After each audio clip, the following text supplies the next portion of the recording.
Love doesn't hold a man. You can give everything. You can be loyal, supportive, physically affectionate, emotionally available, sacrifice your own dreams just to build his, and still he can drift away, slowly, quietly, until one day you wake up and realize he's already gone, even though he's still sitting right next to you. Why? Because there are three emotional needs that run deeper than love for men. Needs so fundamental to his psychological survival that when they're missing, love becomes background noise. Most women pour everything into loving a man and wonder why it's not enough. But here's what nobody tells you. Love is the starting point, not the destination. And the women who understand these three needs, they don't just keep a man interested, they become irreplaceable. Let's dive into the first one. And I'm warning you, it's going to challenge everything you think you know about what men actually need. So here's the deal. If you ask 100 women what makes a relationship work, most will say love, communication, maybe trust. And they're not wrong. But ask 100 men, really honest men who aren't just saying what sounds right, and they'll tell you something completely different. Respect, but not the kind of respect you give automatically because he's your partner. I'm talking about respect that says, I see what you're capable of and I believe in your ability to figure things out. Let me break it down. A man can feel loved by you, deeply loved. But if he constantly feels like you're correcting him, doubting his judgment, or treating him like he needs to be managed, that love starts to feel hollow, empty, like a participation trophy. Here's why. Men are psychologically wired, not just socially conditioned, to tie their self-worth to competence, to capability, to the feeling that they can handle things. And when the woman he loves most constantly signals, even subtly, that she doesn't trust his ability to navigate life, something inside him starts to shut down. Research in relationship psychology shows that men's self-esteem in relationships is directly tied to how capable they feel in their partner's eyes. Not how loved, how capable. Think about that for a second. It's not about you saying, I love you. It's about you saying, through your actions, your tone, your trust, I believe you can handle this. Imagine this. He suggests a way to solve a problem you're dealing with. Maybe it's about work, maybe it's something practical around the house, doesn't matter. And instead of saying, that could work, let me think about it, you immediately say, no, that's not going to work. You don't understand the situation. What just happened? You didn't just reject his idea. You rejected his competence. You signaled, I don't trust your ability to think through problems. And here's the thing. He might not say anything. He might just nod and walk away. But inside, that moment chips away at how safe he feels offering himself to you. And it's not just big moments. It's the small ones too. It's when he's driving and you're constantly giving directions from the passenger seat, even though he knows where he's going. It's when he's telling a story to friends and you interrupt to correct minor details that don't even matter to the point. It's when he makes a decision about something in his own life and you question it before even trying to understand his reasoning. Each of these moments, they seem small, insignificant, but they accumulate. They build a narrative in his mind that says, she doesn't trust me. She doesn't believe I'm capable. Now, I'm not saying you have to agree with everything he says. That's not respect. That's patronizing. What I'm saying is this. When you disagree, do it in a way that still honors his intent. I see what you're thinking, and I appreciate you trying to help.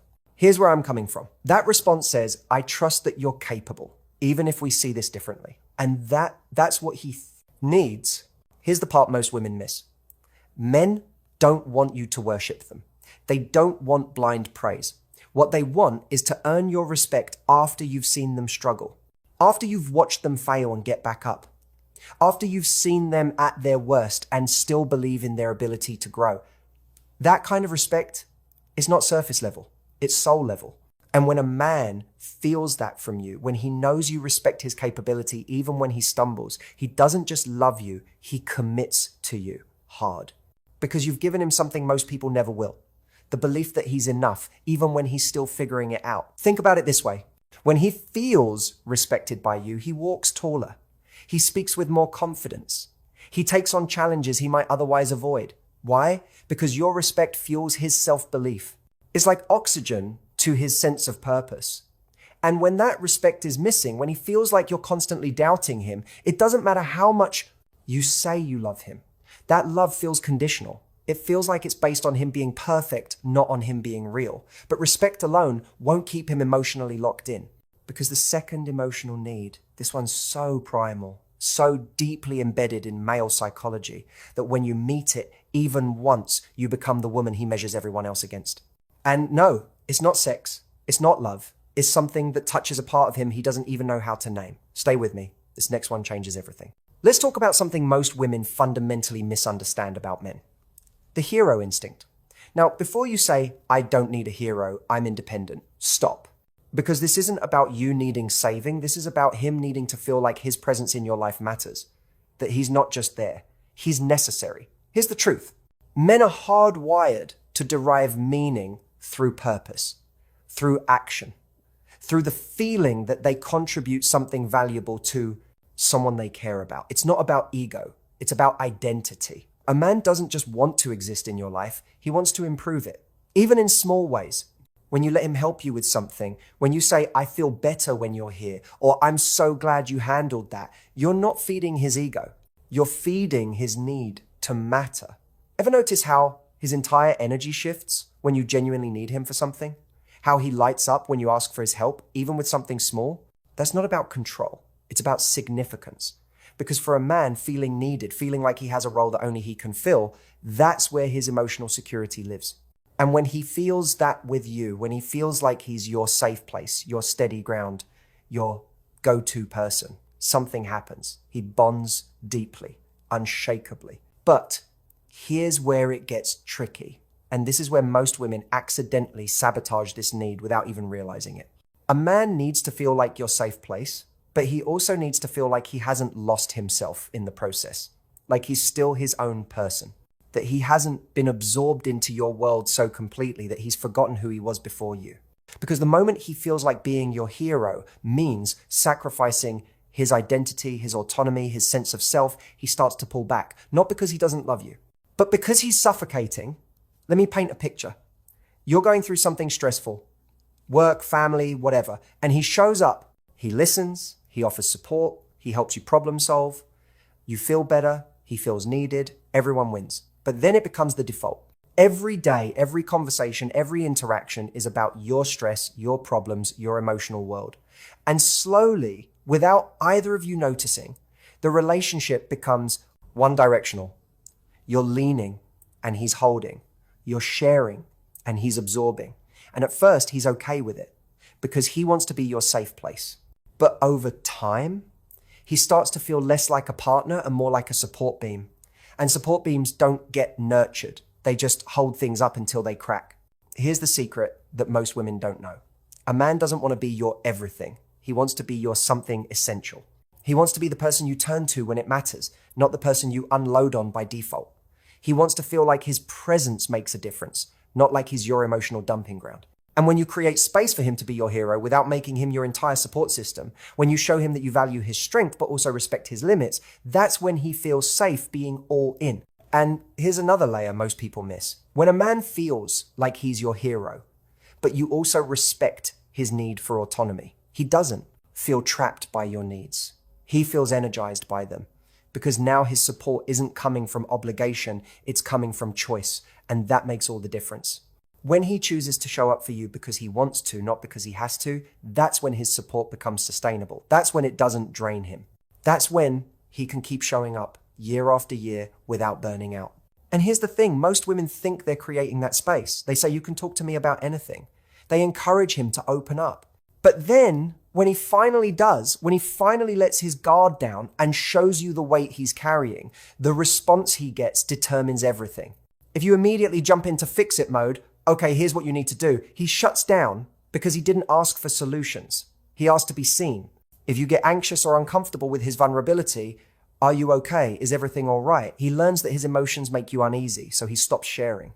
If you lose respect for him, even subtly, even unconsciously, because now he seems less strong, less capable, less like the man you thought he was, he will never, and I mean never, let you in like that again. Let me tell you what actually happens when a man opens up and doesn't feel safe. He tells you about a fear he has, something that's been eating at him. Maybe it's about work. Maybe it's about his future. Maybe it's about something he feels he's failing at. And instead of just listening, you start offering solutions. Have you tried this? What about that? Maybe you should. And in your mind, you're being helpful. You're being supportive. But what he hears is, you can't handle this on your own. Let me fix you. And that That's the opposite of safety. That's judgment dressed up as help.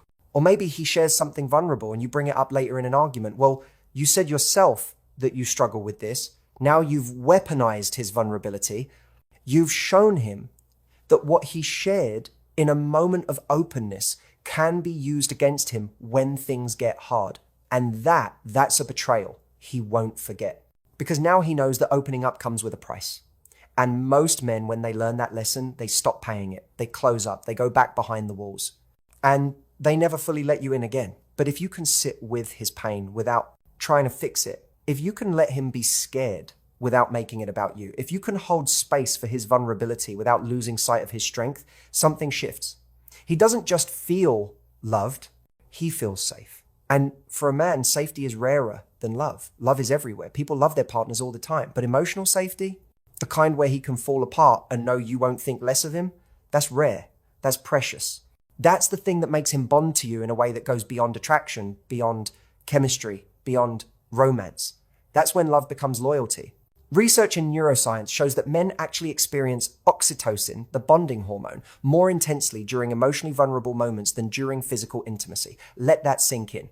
What makes him bond to you on the deepest level isn't how you look. It's how safe he feels when he's emotionally naked, when he can show you the parts of himself he hides from the rest of the world. And you don't flinch. You don't judge. You don't try to change him. You just see him and you stay. And here's the beautiful part. When a man feels this kind of emotional safety with you, when he knows he can be vulnerable without losing your respect, he shows up differently in every other area. He becomes more present, more open, more emotionally available, because he's not spending all his energy managing how you see him. He's not performing, he's just being. And in that space, that's where real intimacy lives. That's where the kind of love that lasts is built. But here's what emotional safety actually looks like in practice. Because it's easy to say you want to create a safe space. It's harder to actually do it. Emotional safety means when he tells you he's struggling, you don't panic. You don't immediately try to solve it. You just say, I'm here, I'm listening. It means when he shows you a side of himself that's uncertain or afraid, you don't see him as less capable. You see him as human. It means when he needs space to process something, you don't take it personally. You trust that he'll come back when he's ready. And maybe most importantly, emotional safety means you don't punish him for his vulnerability. You don't bring it up later to prove a point. You don't use it against him when you're angry. You don't share it with your friends without his permission, because vulnerability isn't free. It costs something. And when a man gives you that gift, when he trusts you with the parts of himself he doesn't show anyone else, you honor it, you protect it, you keep it sacred. And when you do that, when you show him that his vulnerability is safe with you, he doesn't just open up once. He keeps opening up. And that ongoing vulnerability, that's what builds the kind of intimacy most people spend their whole lives searching for. But most women never create this space, not because they don't want to, but because they don't know how. They think emotional safety means being nice, being supportive, being understanding. And those things matter, but emotional safety for a man means something deeper. It means you can see him struggle and still believe in his strength. You can watch him cry and still see him as capable. You can hear him say, I don't know what I'm doing, and still trust that he'll figure it out. That's the safety he needs, the safety to be human without losing your respect. So why do so many women miss these needs? Why do they pour everything into love and still watch their relationships crumble? Because we've been taught the wrong story. We've been told that love is enough. That if you just care deeply enough, if you just give enough, if you just love hard enough, everything will work out. But that's not how male psychology works. Here's what happens. Women tend to give what they would want to receive: affection, reassurance, emotional check-ins, quality time. And those things matter. But men bond differently. They bond through respect, through feeling needed without feeling trapped, through emotional safety without judgment. And the women who understand this, who learn to speak the language of male emotional needs, they don't just have relationships, they have partnerships that last. Because they're not just loving a man, they're meeting him where he actually lives emotionally. And here's the thing most people don't realize. These three needs aren't about making him the center of everything. They're not about dimming your light or sacrificing your needs. They're about understanding that men and women often bond differently. And when you can honor his emotional needs while also honoring your own, that's when relationships stop being work. That's when they become flow. Because you're not guessing anymore. You're not wondering why love isn't enough. You know, you understand, and you're meeting him at the level where connection actually happens.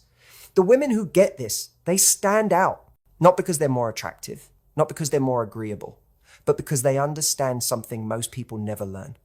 They understand that love is the foundation, but respect, purpose, and safety, those are the pillars. And without those pillars, love collapses under its own weight. Think about the relationships you've seen that lasted decades. The couples who still look at each other with genuine affection after 30, 40, 50 years.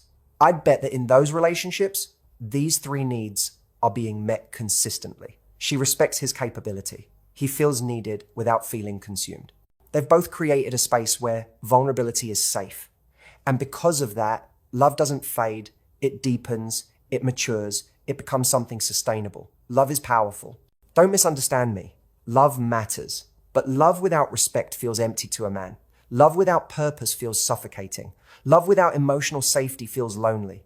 And that's why so many relationships fail, even when the love is still there. Because love alone was never designed to carry the full weight of connection. But when you combine love with these three needs, when you give a man a relationship where he feels respected, needed, and safe, that's when everything clicks. That's when he stops looking elsewhere.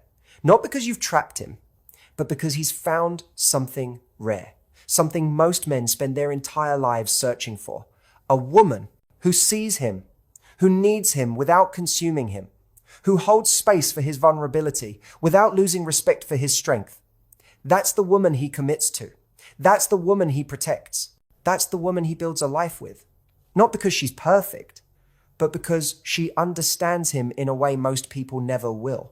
And once you become that woman, once you learn to meet these needs, you'll never wonder why love wasn't enough again, because you'll know love was just the beginning. These three needs, they're what make it last. If this resonated with you, if you finally understand why love alone wasn't enough, hit that like button, subscribe for more insights like this, and let me know in the comments which of these three needs surprised you the most. Because understanding is just the first step. Application is where transformation happens. And I promise you, when you start applying these insights, when you start meeting a man at these three fundamental levels, you won't just change your relationship. You'll change your entire understanding of what real connection actually means. So